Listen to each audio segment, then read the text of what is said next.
Hello বন্ধুরা, RS কিচেনে আরও একবার সকলকে স্বাগত জানিয়ে আজকের রেসিপি আমি শুরু করছি। আজকে একটি খুব সুন্দর রেসিপি, মজাদার রেসিপি বানাবো। অল্প উপকরণ দিয়েই হয়ে যাবে। আর এই রেসিপিটার নাম হচ্ছে পটেটো রিংস। আমি দুটো শেপে বানিয়েছি, একটা হচ্ছে রিং শেপস আর একটা হচ্ছে স্মাইল শেপ। এই রেসিপিটি বানানোর জন্য আমার লাগবে 1 কাপ সুজি। আর এই সুজিটাকে আমি একটু মিক্সিতে ভালো করে গুঁড়ো করে নেব, খুব বেশি আটা করব না।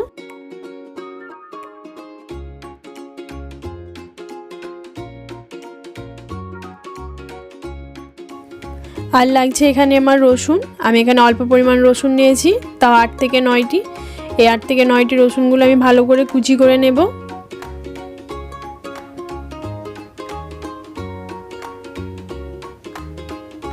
লাগছে কাঁচা লঙ্কা। আমি এখানে 3টে মিডিয়াম সাইজের কাঁচা লঙ্কা নিয়েছি, এগুলো আমি ভালো করে কুচি করে নেব।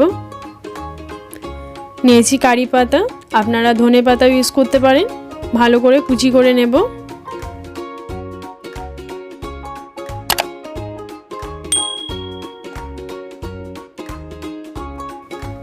নিয়েছি 2টো মিডিয়াম সাইজের আলু। আলুটা আমি সিদ্ধ করে নিয়েছি। আমি খোলা সমেত সিদ্ধ করেছি, আপনারা খোলা ছাড়িয়েও সিদ্ধ করে নিতে পারেন। খোলাগুলো ভালো করে ছিলে এবার আমি এই সিদ্ধ করা আলুগুলোকে গ্রেট করে নেব। আপনারা ম্যাশ করেও নিতে পারেন।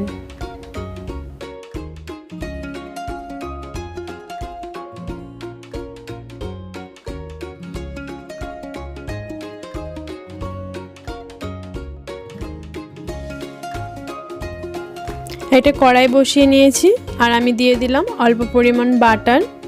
এই রেসিপিটা বাটারে একটু বেশি ভালো টেস্ট আসে, আপনারা তেল ইউজ করতে পারেন। আর দিয়ে দিলাম রসুন কুচিগুলো একটু ভালো করে ভেজে নিতে হবে, তাতে করে স্মেলটা অনেক সুন্দর আসে।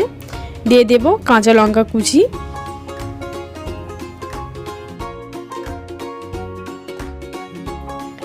এবার আমি পানি দেব। আমি 1 কাপ সুজি নিয়েছি, তাই আমি 1 কাপই পানি দেব। আর দিয়ে দেব অল্প পরিমাণ নুন। এবার ভালোভাবে পানিটা ফুটে এলে এবার এর মধ্যে দিয়ে দেব মিহি করে রাখা সুজিটা দেওয়ার পরে আমাকে ভালোভাবে নেড়ে নিতে হবে। দেরি করলে হবে না, কিংবা থেমে থেমে নাড়লেও হবে না, কারণ সুজিটা দলা পেকে যাবে। ভিডিওটি স্কিপ করবেন না, পুরোটা দেখবেন।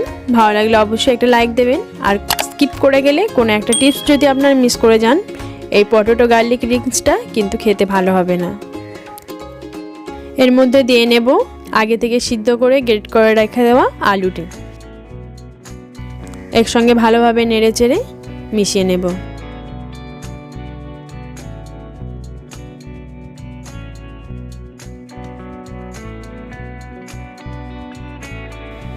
ভালোভাবে মেশানো হয়ে গেলে এবার আমি এটা কড়াই থেকে নামিয়ে একটা প্লেটে ঢেলে নেব। এবার কিছুক্ষণের জন্য ঠান্ডা করতে দেব।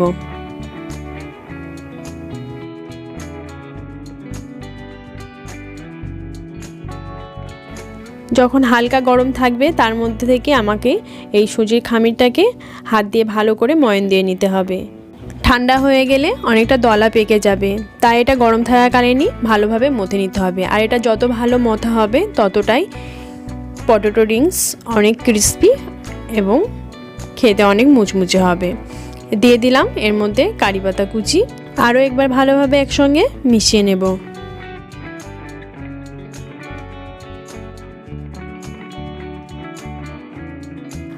আমি 1 কাপ সুজির খামিরের সঙ্গে 2 চামচ ময়দা দিয়ে দিলাম। এবার ময়দার সঙ্গে এবার ভালোভাবে ময়ান দিয়ে নিতে হবে। আপনারা ময়দার জায়গায় চালের গুঁড়ো দিতে পারেন। ময়ান দিয়ে ভালোভাবে এবার আমি ছোট ছোট করে লেচি কেটে নেব।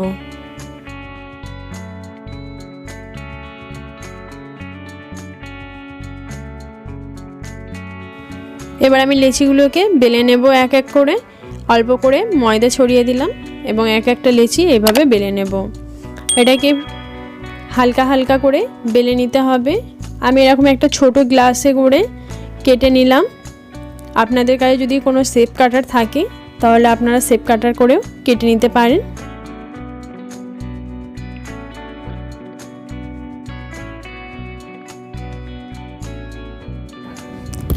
আমি এখানে আগে বড় গ্লাসের মুখ দিয়ে কেটে নিয়েছি। এবার আমি একটা বোতলের মুখি দিয়ে কেটে নিলাম।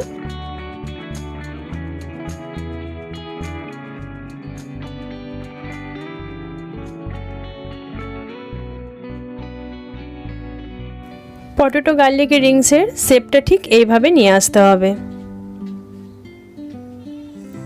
এইভাবে সব রিংসগুলো আমি কেটে নিলাম। এবার আমি স্মাইল শেপটা দেব। আমি এই মুখে উল্টো দিকে করে আমি প্রথমে চোখগুলো দিয়ে দিলাম।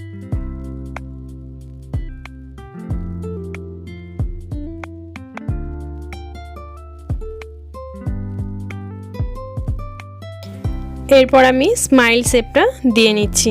আপনারা একটু ভালো করে খেয়াল করে দেখে নিন যে কিভাবে স্মাইল শেপটা দিচ্ছি। আপনারাও বাড়িতে ঠিক এই একই রকমভাবেই ট্রাই করবেন।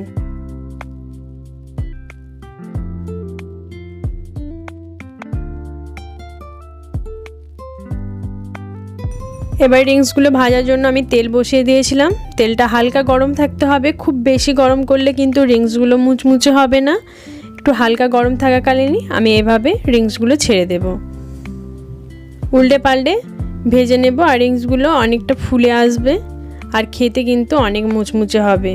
আপনারা বাড়িতে অবশ্যই এভাবে ট্রাই করুন আর কেমন হলো অবশ্যই আমায় কমেন্ট বক্সে জানাবেন। আর ভিডিওটি ভালো লাগলে লাইক করতে ভুলবেন না। এখনও যারা আমার চ্যানেলটিকে সাবস্ক্রাইব করেননি প্লিজ আমার চ্যানেলটিকে সাবস্ক্রাইব করে আমার পাশে থাকুন আর পাশে থাকা বেল আইকনটি ক্লিক করুন। আমাকে সাপোর্ট করুন আর আমার জন্য অনেক অনেক দোয়া করুন যেন আমি আরও নতুন নতুন রেসিপি আপনাদেরকে দেখাতে পারি।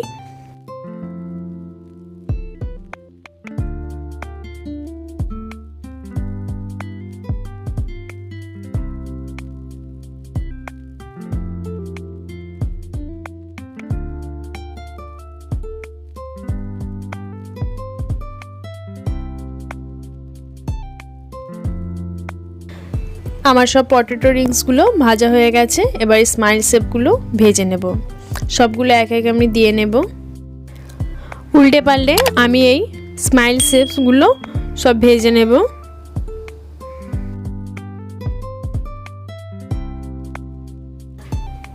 আমার সব পটেটো রিংস এবং স্মাইল শেপ রিংসগুলো সব ভাজা হয়ে গেছে। এগুলো বাচ্চাদেরকে দিলে বাচ্চারা অনেক আনন্দ করে খায়। বাড়িতে প্লিজ আপনারা এই টিপসগুলো ফলো করে বানাবেন, দেখবেন অনেক খেতে ভালো লাগবে এবং ছোট থেকে বড় সবাই খেতে অনেক ভালোবাসবে। আর এই রেসিপিটা কেমন লাগলো আমাকে কমেন্ট বক্সে জানাবেন। আর অন্য কোনো রেসিপি আপনাদের যদি জানার ইচ্ছে হয় সেটাও আমাকে কমেন্ট বক্সে জানাতে পারেন। বড়দের আশীর্বাদ এবং দোয়াতেই ছোট থেকে বেড়ে ওঠা। তাই আমার একটাই অনুরোধ, আমার এই চ্যানেলটিকে যদি এখনও সাবস্ক্রাইব না করে থাকেন প্লিজ আমার চ্যানেলটিকে সাবস্ক্রাইব করবেন আর পাশে থাকা অল বেল আইকনটি ক্লিক করবেন। আমার ভিডিওগুলিকে শেয়ার করবেন আর আমার জন্য অনেক অনেক দোয়া করবেন। আমার ভিডিওটি পুরোটা দেখার জন্য সকলকে ধন্যবাদ।